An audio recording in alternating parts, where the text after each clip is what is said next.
Repito, el día de hoy analizaremos causales de improcedencia y sobreseimiento para el juicio contencioso administrativo en el ámbito federal.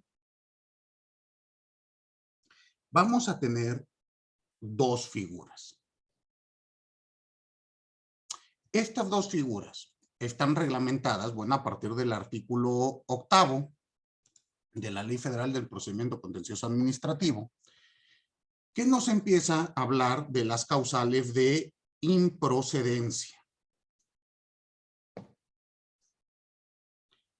Y vamos a explicar qué es improcedencia y qué es sobreseimiento. Piensen ustedes lo siguiente. Vamos a hablar en el plano de lo teórico y después lo vamos a aterrizar en la ley. Es decir, ¿qué vamos a entender por improcedencia y qué vamos a entender por sobreseimiento? Hablemos primeramente en el plano de lo procesal para después ver cómo está reglamentado en la ley federal. Piensen ustedes lo siguiente. Tanto improcedencia como sobreseimiento son figuras que van a impedir el dictado de una sentencia definitiva. Podemos decirlo de este modo. Son modos anormales de dar por terminado el proceso.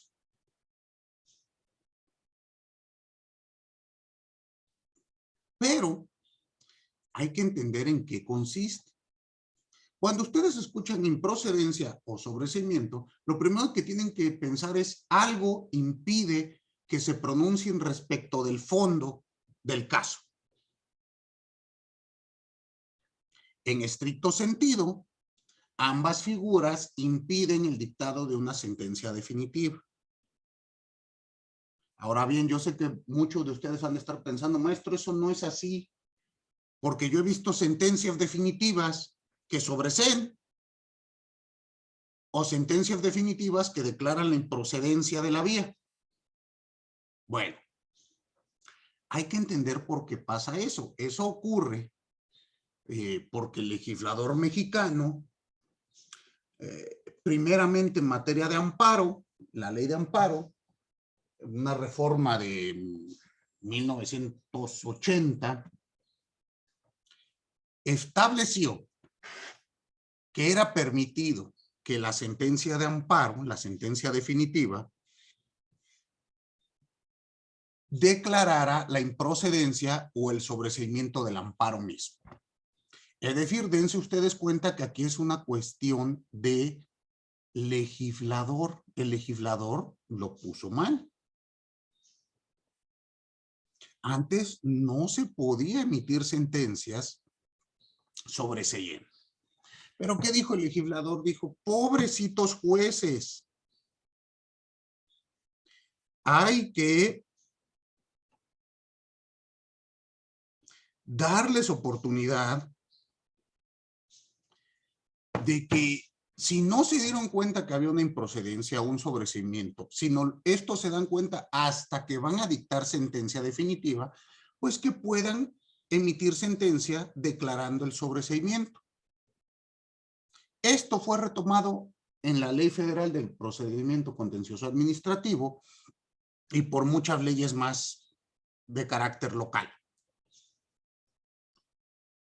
Lo que produce, pues, es una contradictio in terminis. Piensen ustedes lo siguiente. Lógicamente, yo no puedo dictar una sentencia sobreseyendo. El sobreseimiento impide el dictado de la sentencia. Y ahorita vamos a estudiar la figura y van a ver ustedes que esto es así, no por cuestión de que el legislador lo quiera o no, sino por lógica. Resulta absurdo que se emitan sentencias de ese modo. Vamos a verlo, por favor. Piensen ustedes esto. La improcedencia impide la admisión de la demanda.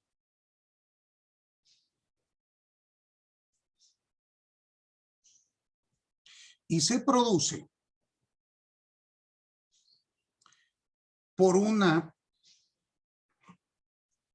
situación que el juzgador puede notar antes de admitir.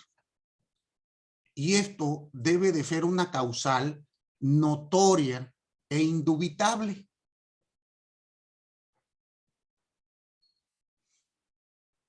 Nuevamente, la improcedencia impide la admisión de la demanda.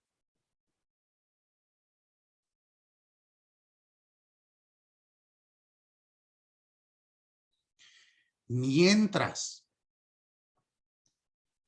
que el sobreseimiento se dicta una vez admitida la demanda, pero antes de dictar sentencia. Impide el dictado de una sentencia.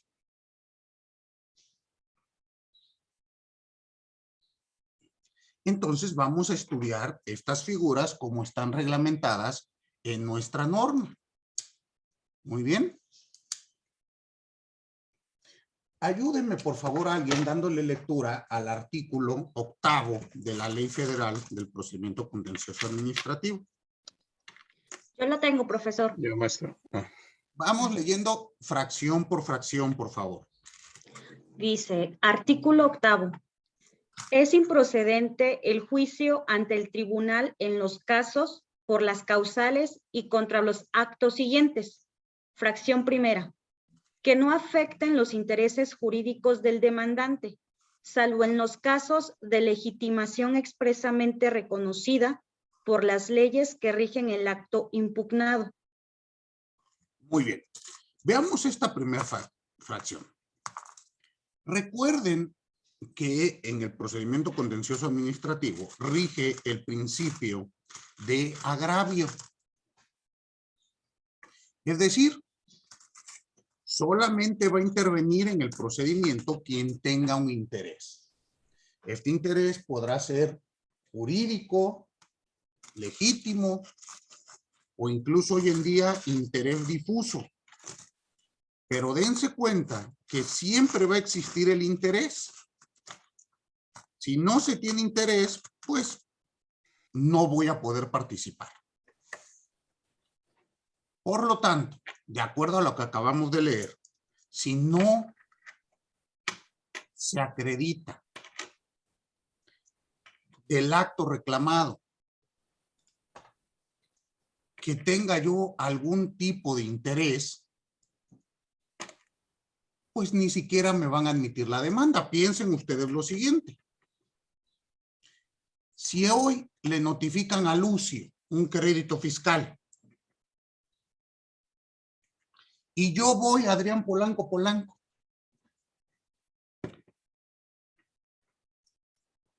e interpongo un juicio de nulidad sin ser representante de Lucio ni nada, sino porque yo digo, oye, pues ese crédito fiscal está muy mal hecho.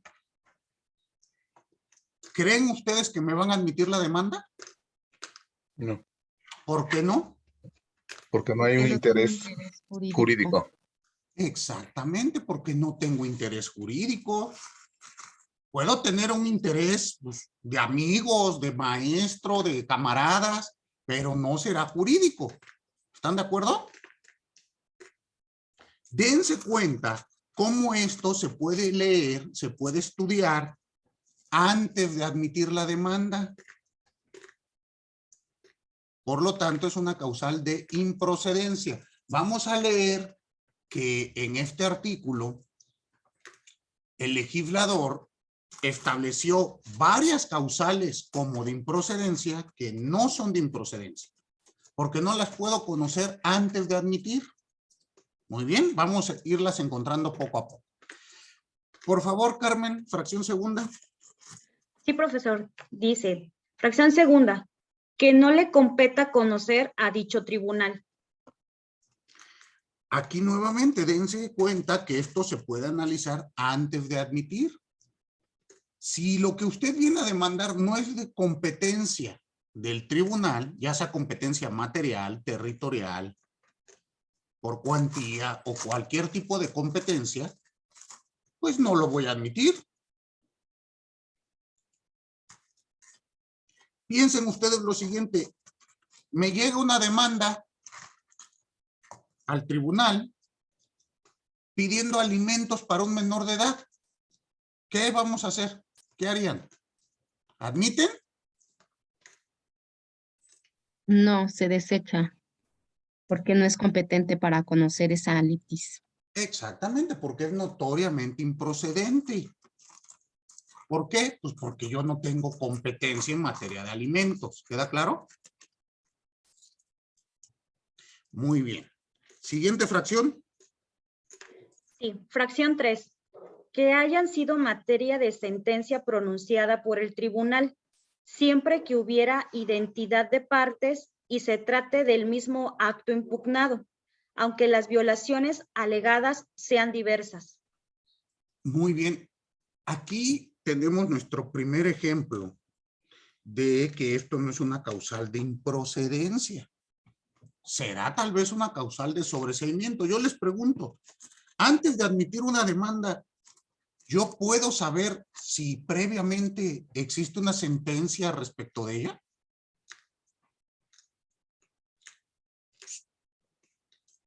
¿A poco yo voy a estar yendo a preguntar en todas las salas, oye, ¿tú resolviste un caso de Adrián Polanco contra el SAT? ¿Del acto reclamado tal? Dígame, Ivonne. Profesor, pregunta, ese siempre ha sido como mi duda. ¿No existe como una base de datos general, algo que tú puedas buscar y poner el nombre y ver si se tienen sentencias o demandas asociadas a los actores? Sí existe actualmente, pero pensémoslo en el plano federal, porque en los planos locales luego esto cambia. Pero en el plano federal, sí, si usted agarra como secretaria de acuerdos, y pone el nombre Adrián Polanco, posiblemente le salga en todos los juzgados donde yo he demandado. Pero hay que entender que esa circunstancia no es una causal indubitable. Y además, no se desprende de la demanda que yo le doy. Y recuerde que si algo no obra en el expediente, no existe para el juzgador. El juzgador tiene prohibido utilizar su conocimiento privado. Pero esto, bueno, pasa mucho. Ejemplo, en amparo, recién yo interpuse una demanda donde yo represento a la víctima, interpongo una demanda por un acto que afecta a la víctima y me dice el juez de distrito, oye, yo revisé la base de datos y veo que hace 3 meses el imputado interpuso un amparo contra el auto de vinculación a proceso. Entonces, pues que conozca el que resolvió. Pero le digo, ¿pero qué tiene que ver que el imputado haya interpuesto un amparo hace X tiempo? Pues el primero que conoce tiene que conocer de todo y pimponean el asunto. Le llega a este otro juzgado de amparo y ¿qué dice él? No, yo no soy competente porque ese amparo se sobreseyó aquí. Entonces regresa a la oficialía de partes común y vuélvanlo a turnar. Y así llevo 15 días y no me admiten una demanda. ¿Se dan cuenta ustedes que muchas veces estas cuestiones sirven más como para no trabajar en lugar de ser una herramienta valiosa? Y más a mi favor, no puede advertirse de manera indubitable la causal de improcedencia. Reitero, el sistema me puede decir si se emitió sentencia o no.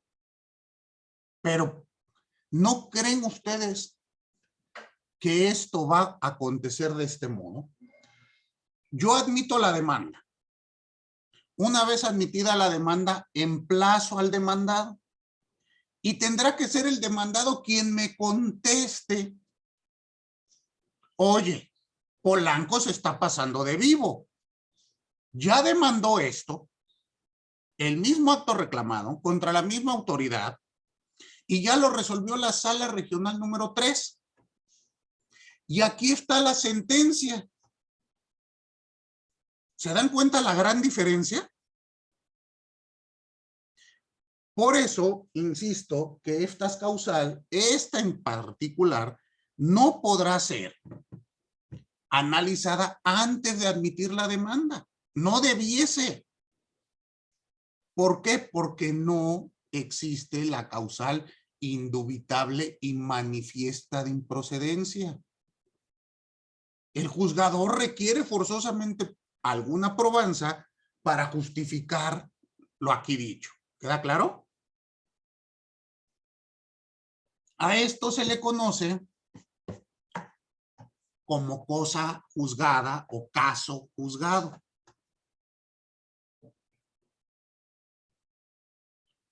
Y por lo tanto, si ya fue materia de decisión ante otro juzgado, no puede ser nuevamente revisado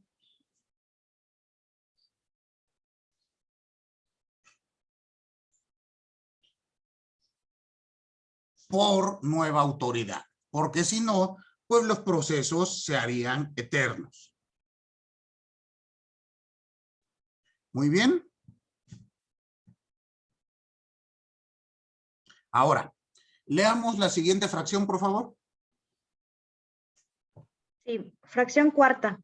Cuando hubiere consentimiento, entendiéndose que hay consentimiento si no se promovió algún medio de defensa en los términos de las leyes respectivas o juicio ante el tribunal en los plazos que señala esta ley.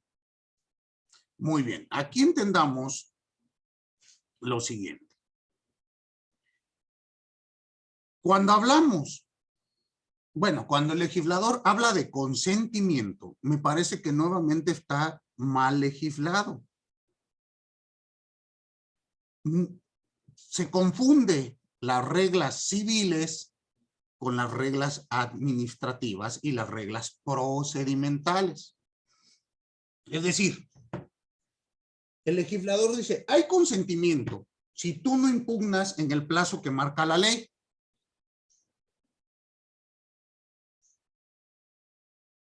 Bueno, esto pareciese más como una especie de consentimiento tácito que aplica en los contratos, en algunos contratos, en materia civil, en virtud del cual, si tú no dices nada, pensemos es como el que calla otorga. Pero dense cuenta ustedes que esto no ocurre en el campo procedimental. Si usted no presenta su demanda en el plazo de 30 días que señala la ley, no está consintiendo nada.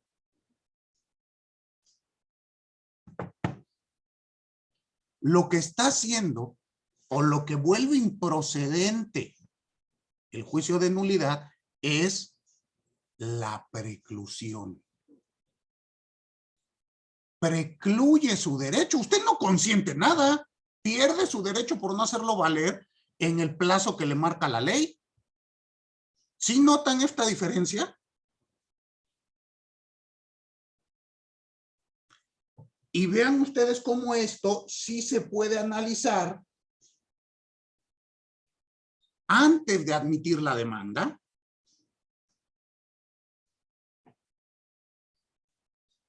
Yo antes de admitir la demanda, pues sí puedo leer. A ver, ¿cuándo se le notificó el acto reclamado? Ah, muy bien. Oiga, pero de que se le notificó el acto reclamado o cuándo se hizo conocedor del mismo, al día de hoy que me presenta la demanda, pues ya pasaron 60 días. Por lo tanto, pues precluyó su derecho y no le admito. ¿Sí queda claro? Sí, profesor, gracias. Entonces, esta siguiente causal se va a referir a la preclusión. Muy bien. Leamos la siguiente, por favor. Dice, fracción quinta, que sean materia de un recurso o juicio que se encuentre pendiente de resolución ante una autoridad administrativa o ante el propio tribunal. A esta causal se le llama litispendencia. ¿A qué se refiere? A que el demandante ya haya promovido previamente un juicio de nulidad y esté pendiente de resolución. Pues vamos a esperar a que te resuelvan ese para evitar que existan sentencias contradictorias.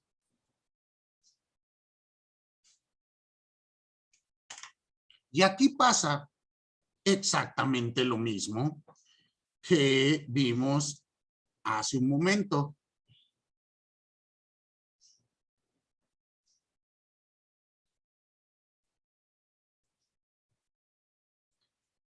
¿Puede el juzgador, antes de admitir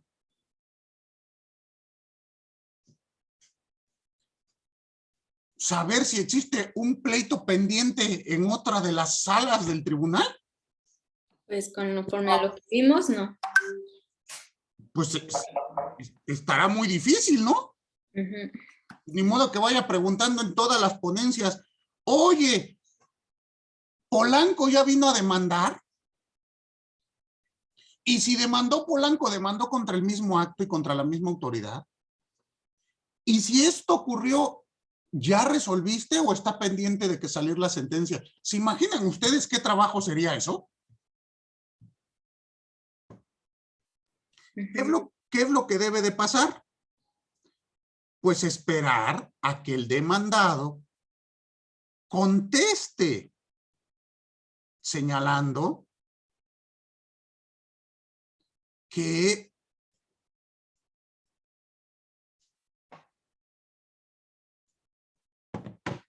existe otra demanda que ya fue emplazado, que ya contestó, que ya se substanció y estamos esperando sentencia.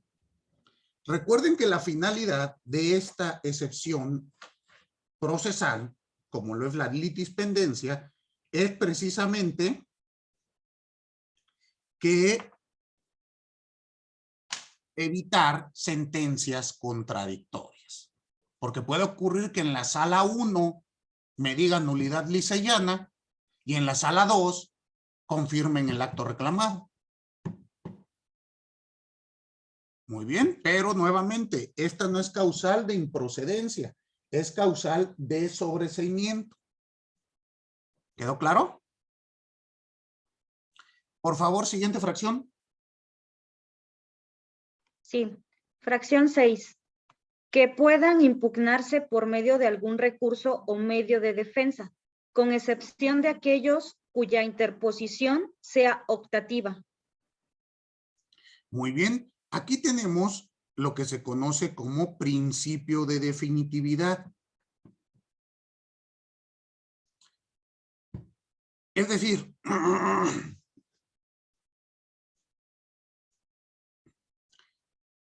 si existe algún medio de defensa ordinario reglamentado por la ley que rige el acto reclamado, tienes que agotarlo antes de ir al juicio de nulidad. Siempre y cuando este medio de defensa no sea optativo. Si la ley, si el legislador te faculta a que tú decidas entre irte al juicio de nulidad y agotar el recurso ordinario, bueno, al ser tu derecho, no hay problema. Si optas por irte directo al juicio de nulidad, se admite. Pero para ello necesitamos conocer la ley que rige el acto reclamado. ¿Esto sí queda claro? Si en ella hay recurso que no es optativo, lo tengo que agotar. Muy bien. Siguiente fracción. Fracción séptima. Conexos a otro que haya sido impugnado por medio de algún recurso o medio de defensa diferente, cuando la ley disponga que debe agotarse la misma vía. Para los efectos de esta fracción, se entiende que hay conexidad siempre que concurran las causas de acumulación prevista en el artículo 31 de esta ley. Muy bien. Aquí tenemos otra figura, la llamada conexidad. Este hay que entenderlo igual como una excepción procesal. ¿Qué quiere decir esto de conexo? Que están conectados de alguna forma. ¿Por qué estarán conectados los procesos?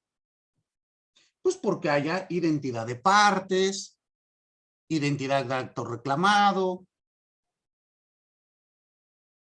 de tal modo que otra vez lo que se pretende es evitar resoluciones contradictorias.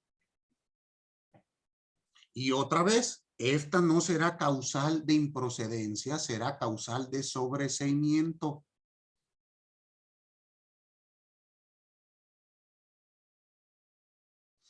Bajo los mismos argumentos que les he venido platicando. Pues al momento de conocer si admito o no admito, pues no puedo yo saber si es conexo el caso con otro. Por favor, Carmen, esta misma fracción nos remite a algún artículo, el 31. Sí, profesor. Vamos a leer el 31 para que ustedes entiendan cuáles son las causales de conexidad. Si bien el 31 se refiere a las causales de acumulación, el propio legislador nos dice serán las mismas para la conexidad. Entonces, por favor. Dice, artículo 31.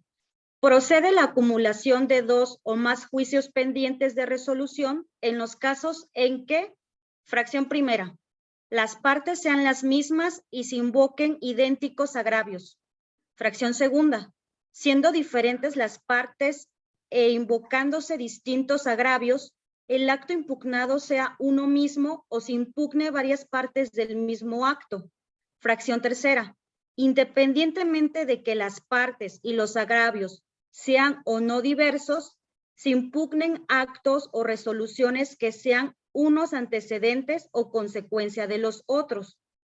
Para el caso en que proceda la acumulación y los juicios respectivos se estén sustanciando por la vía tradicional y el juicio en línea, el magistrado instructor requerirá a las partes relativas al juicio en la vía tradicional para que en el plazo de 3 días manifiesten si optan por substanciar el juicio en línea en caso de que no ejerza su opción. En caso de que no ejerza su opción, se tramitará el juicio en la vía tradicional. Muy bien. Bueno, aquí escuchamos entonces estas causales de acumulación que para el caso que nos atañe serán causales de conexidad. ¿Queda claro? Y otra vez, no puede la autoridad, el magistrado, el secretario, saber si son conexos antes de admitir. Por lo tanto, esto será causal de sobreseimiento. No importa que lo haya puesto aquí el legislador. ¿Queda claro? Muy bien. Siguiente fracción del noveno, por favor. Del octavo, perdón. Octavo, profesor, octavo. Octavo. Dice, fracción octava también. Dice, que hayan sido impugnados en un procedimiento judicial.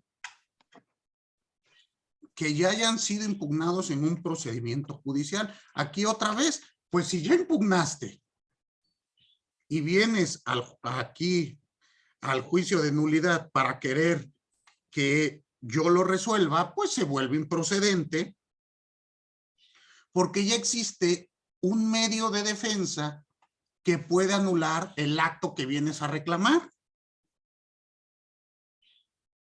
Por lo tanto, pues espérate a que se resuelva ese. ¿Están de acuerdo?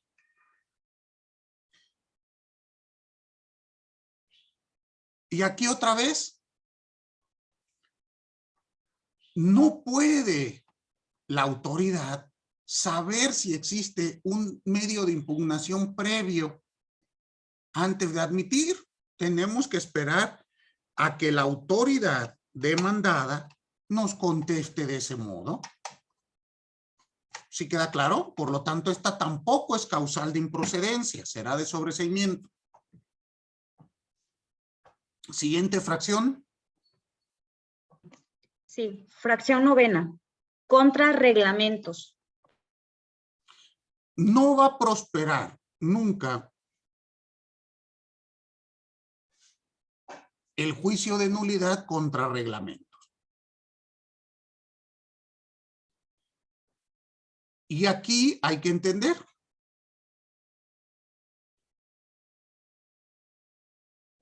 Esto sí lo puedo analizar antes de admitir la demanda.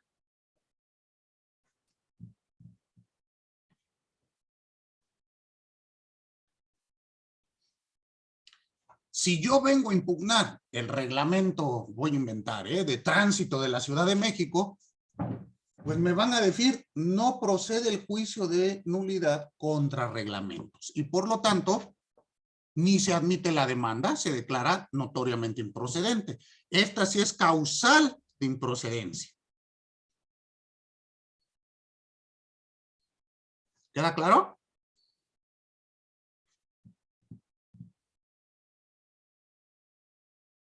Sí, profesor, gracias.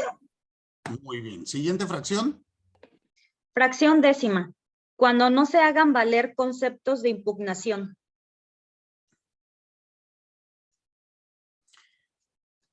Esta es clara. Si yo presento mi juicio de nulidad y en el mismo no establezco concepto de violación, es decir, no le digo a la autoridad de qué me duelo, pues recuerden que en juicio de nulidad en materia administrativa no existe la suplencia de la queja deficiente. Si no me dices el concepto de nulidad, pues no tengo que estudiar. Piensen ustedes que se presente una demanda de nulidad sin concepto de nulidad, pues será notoriamente improcedente. ¿Están de acuerdo? Sí. Y por lo tanto, pues no admito esa demanda. Esta sí es una causal de improcedencia. Siguiente fracción, por favor. Sí, fracción 11. Cuando de las constancias de autos apareciere claramente que no existe la resolución o acto impugnados. Cuando de constancias de autos apareciera que no existe el acto impugnado.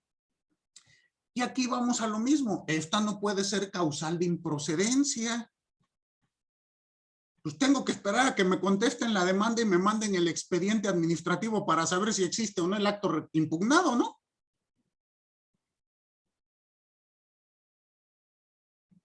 Y es obvia la causal. Si no existe lo que dices que te daña,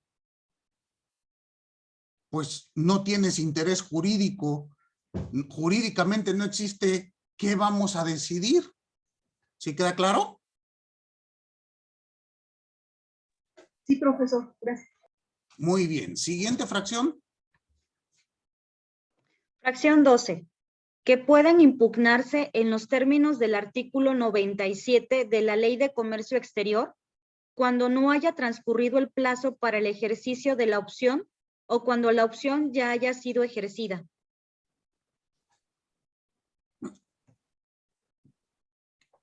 Piensen ustedes esto. En materia de comercio exterior, hay artículo expreso que señala cómo se tiene que hacer valer esta resolución. Y el 97 nos habla de mecanismos arbitrales o mecanismos externos para solucionar conflictos de esta naturaleza. Por lo tanto, si se opta por esta cuestión del artículo en cuestión de la ley de la materia, pues es notoriamente improcedente el juicio de nulidad. ¿Sí queda claro? Veamos la siguiente fracción, por favor. Sí. Fracción 13. Dictados por la autoridad administrativa para dar cumplimiento a la decisión que emane de los mecanismos alternativos de solución de controversias a que se refiere el artículo 97 de la Ley de Comercio Exterior. Aquí va en la misma tesitura. La Ley de Comercio Exterior señala formas alternas de solución de conflictos, llamémosle paneles arbitrales que están establecidos en tratados internacionales. Y por lo tanto, si yo opto por irme a un panel arbitral, no puedo al mismo tiempo demandar en juicio de nulidad. ¿Están de acuerdo? Agota uno o agota otro. Muy bien. Siguiente fracción. Sí. Fracción 14. Que hayan sido dictados por la autoridad administrativa en un procedimiento de resolución de controversias previsto en un contrato para evitar la doble tributación, si dicho procedimiento se inició con posterioridad a la resolución que recaiga a un recurso de revocación o después de la conclusión de un juicio ante el tribunal. Aquí tenemos nuevamente esta figura para evitar la doble tributación. Esto es específico para materia fiscal, que es la nuestra, y vamos en el mismo sentido. Si se ha firmado un tratado con un país, ejemplo, México, Estados Unidos tienen tratados para evitar la doble tributación,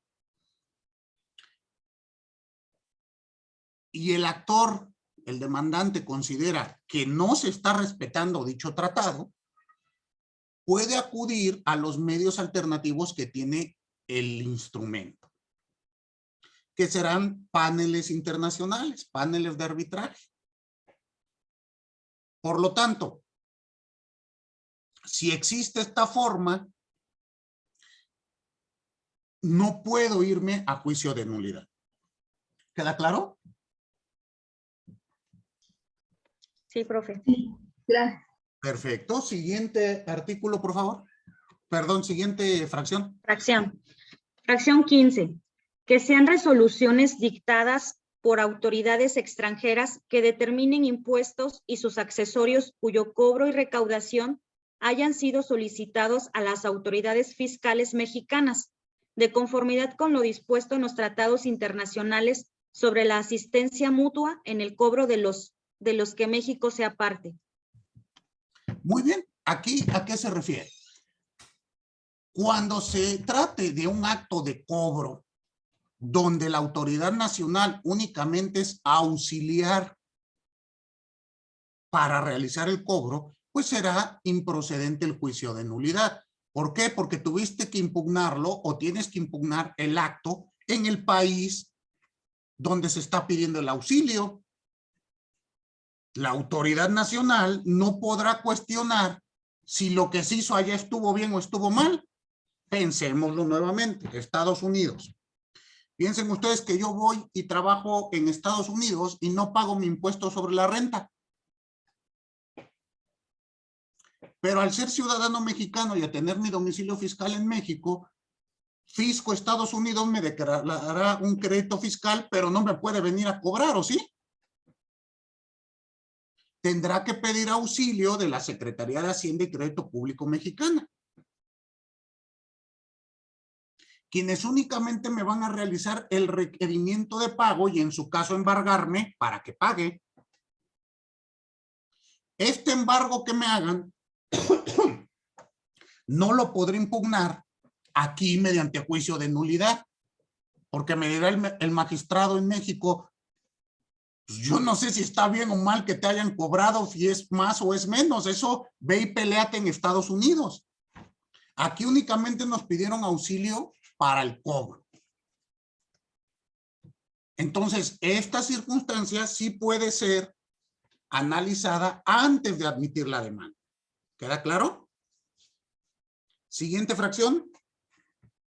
Sí. Fracción 16ª. Cuando la demanda se hubiere interpuesto por la misma parte y en contra del mismo acto impugnado por 2 o más ocasiones. Aquí, otra vez, pues vendría siendo un modo de evitar resoluciones contradictorias. Piensen ustedes que Adrián Polanco mete 5 demandas contra el mismo acto y contra la misma autoridad demandada, para ver si cae con un magistrado que me caiga bien. ¿Creen que se puede hacer eso? Bueno, sí se puede. De hecho, se hace. Ahí está, Ivonne me dice, ¿se hace? ¿Dónde ha visto que lo hagan, Ivonne? ¿Quién sabe? Pero sí, es muy común. Es común. ¿Y cuál es la finalidad? Pues 1, evitar que se burle el turno. Y 2, pues evitar trabajar doble. Entonces, esta es una causal de improcedencia. Ahora, está reglamentada como improcedencia, pero la debemos de entender nuevamente como causal de sobreseimiento. Pues yo, antes de admitir, pues no voy a salir a preguntar en todo el tribunal si Polanco impugnó esta resolución 2, 3, 4, 10 veces. ¿Están de acuerdo? Muy bien. Siguiente fracción. Sí. Fracción de 17ª. En los demás casos en que la improcedencia resulte de alguna disposición de esta ley o de alguna ley fiscal o administrativa. Muy bien. Esto es lo que conocemos como fracción comodín. Y en todos los demás casos, ya se cansó el legislador y dice, bueno, en todo lo demás puede existir causales de improcedencia específicas señaladas en leyes especiales, en la LGEPA, en la ley de telecomunicaciones, etcétera, etcétera, etcétera.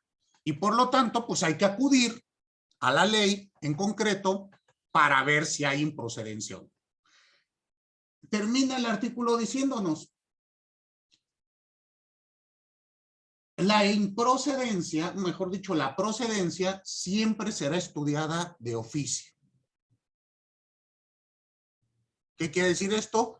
Pues que la autoridad, aunque no me lo pida el demandado, pues tengo que analizar si esto es procedente o no. Todas las causales que vieron ustedes.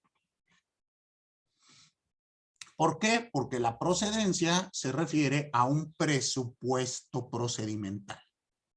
Y la autoridad estará obligada a estudiarlo antes que nada. Muy bien. Ahora, nos da tiempo, pasemos al sobreseimiento. Siguiente artículo, por favor. Sí.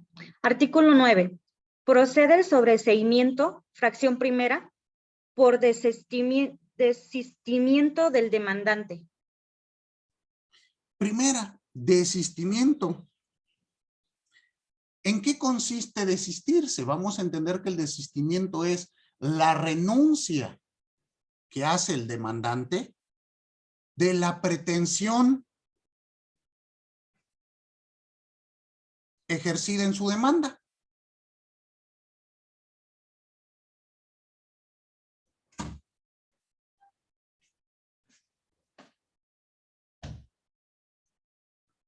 Muy bien. Piensen ustedes. Si yo soy el demandante y digo, ya no quiero continuar con mi proceso, pues ni modo que el magistrado me diga, ah, no, ahora continúa. No.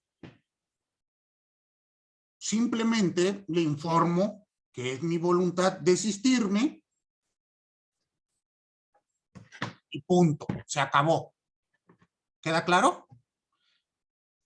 Dense cuenta que el sobreseimiento ya fue admitida mi demanda y llega una causal que impide el dictado de la sentencia, como lo es, pues yo ya no quiero seguir.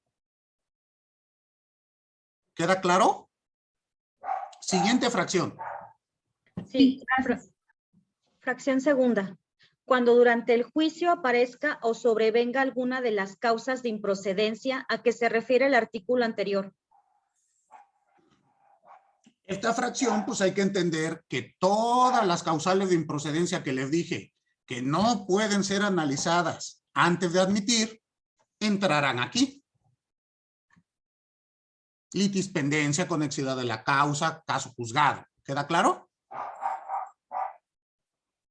Muy bien. Siguiente fracción. Fracción tercera. En el caso de que el demandante muera durante el juicio, si su pretensión es intransmisible o si su muerte deja sin materia el proceso. Muy bien, pues va a darse un sobreseimiento cuando fallece el demandante, siempre y cuando sus derechos no afecten a su sucesión. Piensen ustedes un caso donde yo demando mi pensión por cesantía de edad avanzada. Ya ven que pensiones a cargo del fuero federal son competencia del tribunal, ¿sí se acuerdan? ¿Están de acuerdo que esta pretensión es intransmisible? Yo no le puedo pasar mi pensión a mi hijo, ¿sí? Si me muero, pues ya, se acabó el caso. No podemos continuar. ¿Sí queda claro? Muy bien. Siguiente fracción. Fracción cuarta. Si la autoridad demandada deja sin efecto la resolución o acto impugnados, siempre y cuando se satisfaga la pretensión del demandante. Hay que entender esto. El acto administrativo, como una de sus características, es que, bueno, una de las características que tiene es que puede ser revocable. Es decir, la propia autoridad le puede quitar sus efectos cuando así lo considere. Por lo tanto, si el acto que yo impugno es revocado por la misma autoridad y ya no me produce daño alguno, pues no vamos a continuar el proceso. ¿Queda claro? Muy bien. Siguiente fracción. Fracción quinta. Si el juicio queda sin materia. ¿Cuándo queda sin materia? Pues piensen cuando el acto desaparece, cuando ya no produce efectos jurídicos, cuando se extingue la situación que afecta al demandante. Pues no tiene caso continuar. Si ya no hay consecuencia jurídica, pues termina el proceso ahí. Muy bien. Siguiente fracción. Fracción sexta. En los demás casos en que por disposición legal haya impedimento para emitir resolución en cuanto al fondo, el sobreseimiento del juicio podrá ser total o parcial. Pues aquí tenemos esta otra circunstancia. Otra vez, fracción comodín. Pues si aparece algo más, sobre C. Y luego nos dice, ¿va a existir sobreseimiento total o parcial? ¿A qué se refiere? Un sobreseimiento parcial es el que afecta solamente a una parte de las pretensiones del demandante. Piensen ustedes, pretendo A, B, C y D. Me pueden sobreseer respecto de A y respecto de C y quedan vigentes las otras dos pretensiones. ¿Queda claro? Eso será un sobreseimiento parcial. Un sobreseimiento total pues afecta a toda la demanda.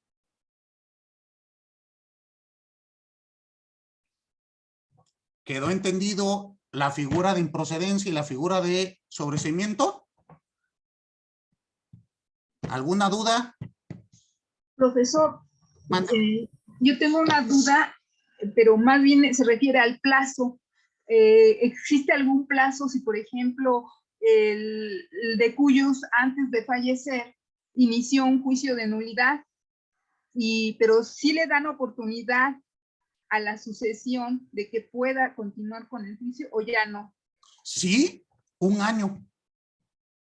Ah, ok, profesor, gracias. Un año, y esto lo veremos más adelante. Qué bueno que se adelanta usted. Va encaminado a la suspensión del plazo.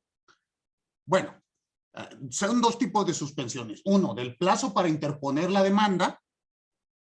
Y 2, ya iniciado el proceso, pues te puedes morir, ¿verdad? Si ocurre uno u otro, se va a suspender siempre hasta por 1 año en lo que se nombra al sustituto. ¿Queda claro? Bueno, al albacea. Sí, profesor, muchas gracias, muy claro. Gracias. Para servirle. Bueno, pues son las 9 de la mañana. Les agradezco a todos y a todas su atención. Pasen muy bonito fin de semana y nos vemos por acá dentro de 8 días. Hasta luego. Maestro, muchas gracias. Gracias, maestro. Gracias. Profesor, una maestra. pregunta. En relación al trabajo que hay que entregar para el día 20, ¿tenemos hasta qué hora? ¿Hasta las 11 de la noche? 11:59 con 59 segundos. Si puede, mándemelo en la madrugada, sería lo ideal. A esa hora, antes de infomerciales, leo los trabajos. Ándele, exactamente. Pues traten de Profesor, enviarlo. ¿y la calificación del primer parcial? Oh, Otra. Usted nos dijo, profe, usted nos dijo. Todavía no los termino de evaluar, pero se las paso ya en estos días. Denme oportunidad. Ya estoy terminando. Créanme que el fin de semestre ha sido pesado para mí. Este cuate es el que pero- conoce mucho a Luz María, mi hermano. Pero se los paso en estos Fiscalista, días que es un para que colegio. estén tranquilos. ¿Sale? Gracias. Descansar en paz, profesor, gracias. Ándele. Gracias. Hasta Gracias, profe. luego. Hasta luego. Hasta luego.